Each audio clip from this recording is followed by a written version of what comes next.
Do you know an elderly driver who you think should not be behind the wheel anymore? Two siblings are calling for tougher checks on older drivers after their mum was killed in a supermarket car park by an 89-year-old. Rosemary McAndrew died after being hit by Noel Maguire in a Waitrose car park in Newark, Nottinghamshire, in July of last year. Witnesses described how Mr Maguire drove erratically into the car park. He collided with a number of vehicles, then he knocked over another pedestrian, and then, as if that wasn't enough, reversed at speed out of a parking bay and drove into Miss McAndrew. He dragged her under his car and she suffered fatal chest injuries and died at the scene. When Mr Maguire was interviewed by police, he admitted being confused. He said he'd hit the accelerator instead of the brake. He passed away 8 months after the incident, but it does beg the question, even in his absence, whether more age-relating driving restrictions should be in place. Under current legislation, drivers aged over 70 must self-certify every 3 years to confirm that they're safe to drive. This is a self-assessment. You're not required to do an eye test. You're not required to undergo any medical examination to support your claim. Ms McAndrew's son and daughter are saying this has got to change. More thorough checks should be in place to make sure elderly drivers are properly assessed before they are allowed to drive.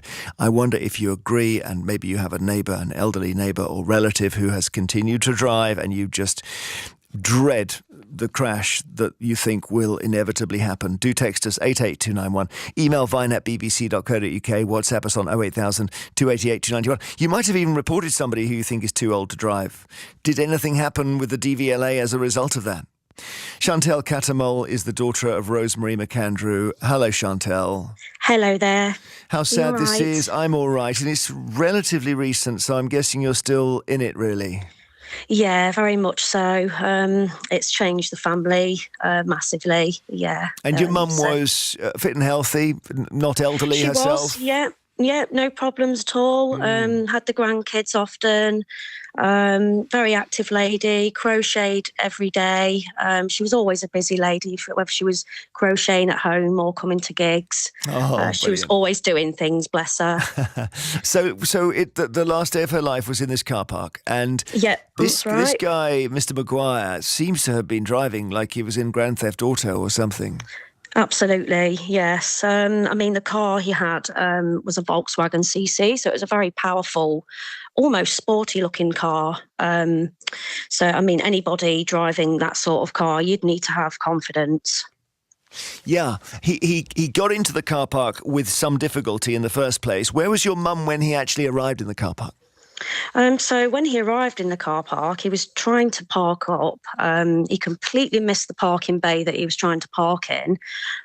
He went into this, he tried to get into this bay, but he was hitting another car next to him.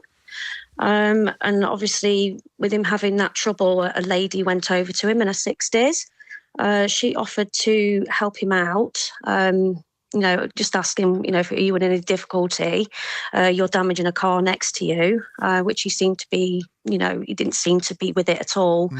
My mum was just literally getting out of my dad's car at that time. And this was obviously when he'd reversed. He took the first lady with him that was trying to help him. So the car door was open. He dragged the lady across the car park, but then he donutted completely round into a 360 manoeuvre, which caused him to then reverse back and take mum underneath the car as she was walking towards the store. That's heartbreaking for you to have to hear all about the details of that. It's terrible. It is. It's awful. It's something you wouldn't expect in a 5 mile an hour car park. No, and it's effectively a violent death, isn't it? And that's absolutely. So I don't know how your feelings are to Mr Maguire, who's obviously dead now himself, and he was so old that maybe he had no concept of what he was doing. No, I mean, he'd had health problems since 2022. Doctors were aware, various medical staff were aware. I think his family were aware because they got a carer in for him, and his carer did actually say to him that morning, please don't drive, you're not in a good state. She knew he was tired. She knew he weren't sleeping very well, and doctors knew he weren't sleeping very well. Various reports of him having itchy legs and delirium. But yeah, he continued. He made that choice that day to go out in his car, go to some shopping, and really he should have been charged for it. And you've had a good look at the rules since then of exactly what happens, and I'm gathering you are just amazed at how easy it is to keep driving when you're unfit to drive. Yeah, it's literally, you go online now and you can just tick a box, which is outrageous, really. It's scary. At what point do you need to be retested, though? I think as soon as any health condition, I mean, it could be any age. If there's health conditions there and you're seeing a doctor for health conditions, then I think that's when there needs to be some form of involvement with the DVLA, especially if they are driving a car. But if you just, as you say, you just check the boxes, you just keep driving. That's right. Yeah. It's as easy as that. It's way too easy. And I suppose Mr. Maguire may have ticked the boxes in a state of delusion or confusion. It might not have been malicious. Exactly. It might not have been malicious, but the fact that he was seeing his doctor. He did also try and get confirmation on whether he was allowed to drive his golf truck. Now, he had a video call with his doctor in regards to driving his golf truck, but he never thought about, obviously, driving his Volkswagen CC, which is more powerful than a golf truck. Did the police then arrest him, or was there any legal action? So he was never charged. Obviously, he was a very poorly man. He had dry gangrene in his legs, mobility issues. He also had cognitive issues as well. Yeah, he was never charged, which was quite upsetting for us and the family. I think it was due to his health that they held back. If it had been a younger person, they would have been charged straight away. What do you want the authorities to do? I would like better checks, really. And I think they should go more in depth with what is actually going on with the person, and they should make the charge, but then maybe research why it happened. But yeah, there needs to be, I think, further testing involved, maybe a physical test. It can't carry on like this. Just a tick box and you can drive. It's crazy. Well, let's conclude on a happy note with some memories of your lovely mum, shall we? Because I've got loads of music choices here. Did she have any particular artist that she loved? Oh, Status Quo. I mean, Status Quo was on earlier. I thought, wow, this is weird. But yeah, Status Quo, probably one of her favourite bands, Bay City Rollers, all that kind of stuff. Wow. And obviously she loved her children's bands as well. But yeah, very musical and into her crafts and arts and that kind of thing. So yeah, lovely lady, beautiful. She's really sadly missed. We will find some Quo before the end of the show, I promise. Oh, thank you. Thank you, Chantel, for talking about your lovely mum. And Rosemary died under the wheels of Noel Maguire's car in a Waitrose car park. He was 89, shouldn't have been driving. And this is about older drivers. Not that all, there are people who drive aged 100 and they're safe as houses, but not all are. Debbie in Essex, you were hit by a 77-year-old. Hi, Debbie. Hello, hi. Hi, I was just saying you were hit by a 77-year-old? Yes, I was. It was 23 years ago now. It was my son's 7th birthday. I just picked him up from school, had taken him to football training at the school field, went up to the crossing, which is just up the road from where the school comes out, primary school, obviously.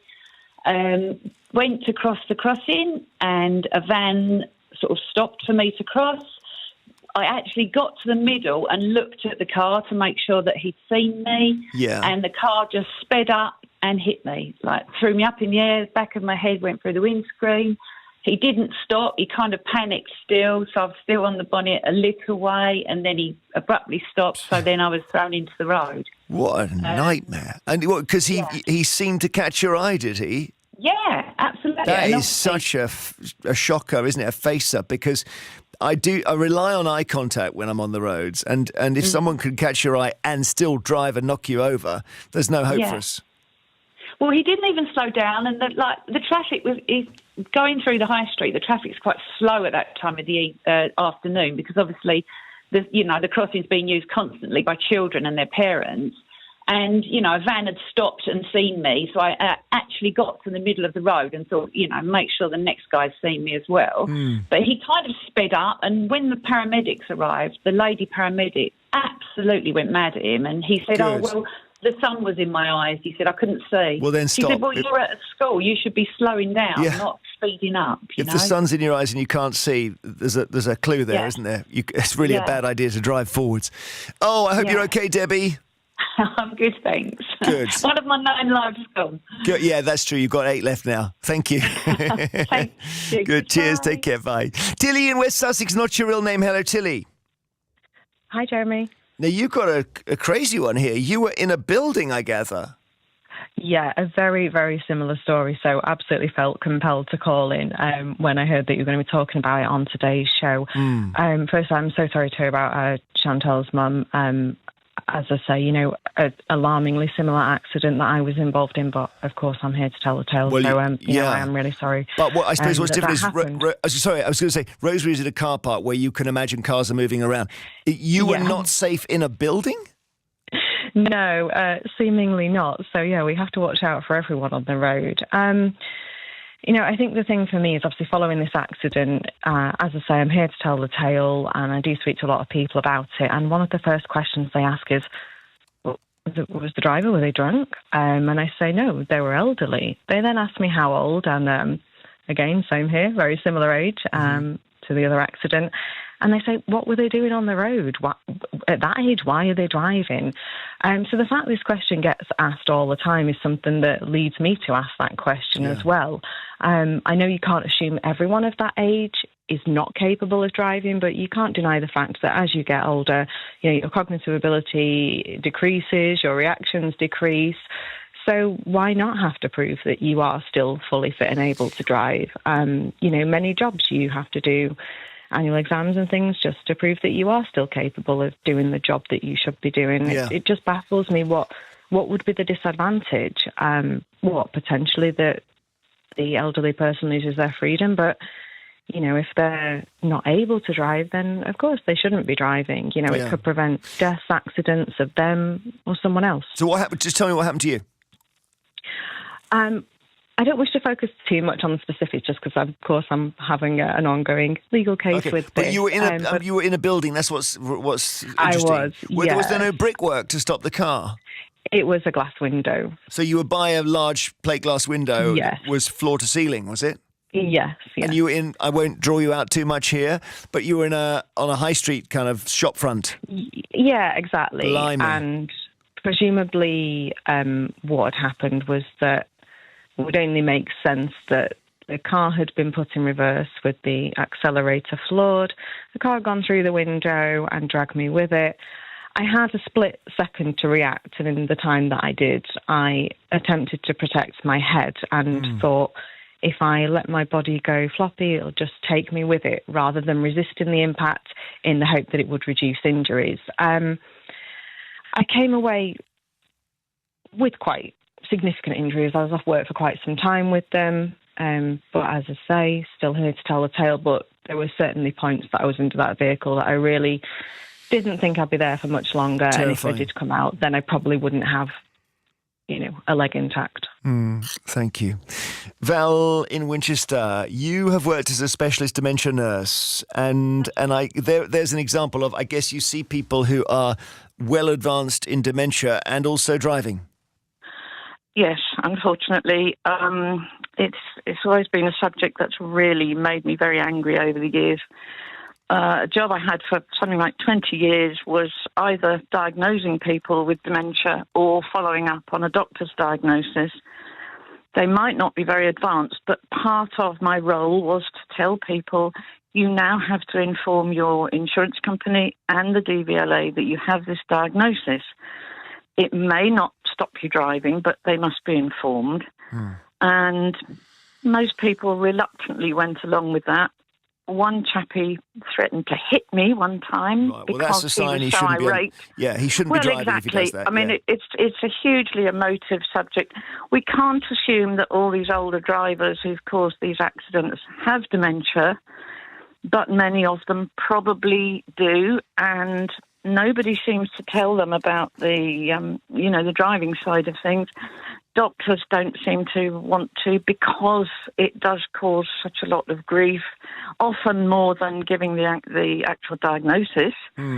And so probably there are thousands of people, I know there's loads of people who haven't formally been diagnosed but have dementia of one form or another, who are driving around in careless oblivion, and it's very scary. Thank you, Val.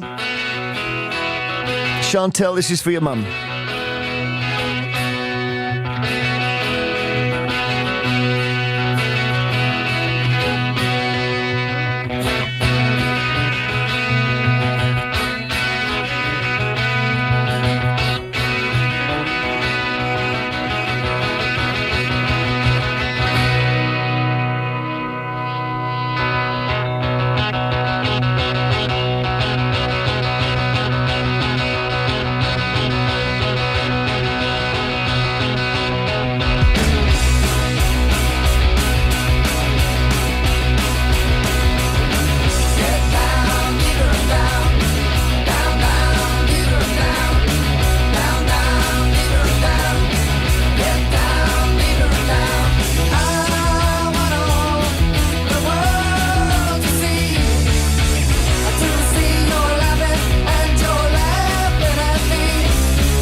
Down. Jeremy Vine here, BBC Radio 2. Richard is in Finland. How about this? Hello, Richard.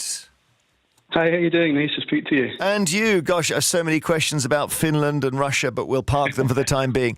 Your dad was driving right up until his 96th birthday. That's correct, yes. For years we've been trying to get him to stop. His driving was very poor. His car was like a dodgem car from the fairground. It had bumps and scratches all over it. Oh. And I even went to doctor one time. I'm in Glasgow quite often, and I went in and said, look, I'm concerned about his driving. What can you do? And they said they couldn't do anything unless he was reported by the police. So Isn't eventually... that strange? Because that almost relies on somebody being hurt, and that's just crazy. Yeah. Yeah, I always said to my father, I'm not worried about what you do to yourself, it's what you do to others that's the concern. And eventually he was banned from a car park at a care home where his wife, my stepmother, was staying. and he was reported to the police, and eventually they wrote to the DVLA, they stepped in, and they took his licence off him. But on the day they took his licence off him, it was just about his 96th birthday, he actually got in his car, drove down to the doctors and demanded that they write to the DVLA to say that he was still fit to drive. So he still thinks it's a conspiracy against him even today. Really? That's amazing, yeah. And had he got back in the car, you think somebody would have been hurt? But eventually, yeah. He was, as I say, his car was like a Dodgeman car. Anyone else in any other cars was definitely a danger.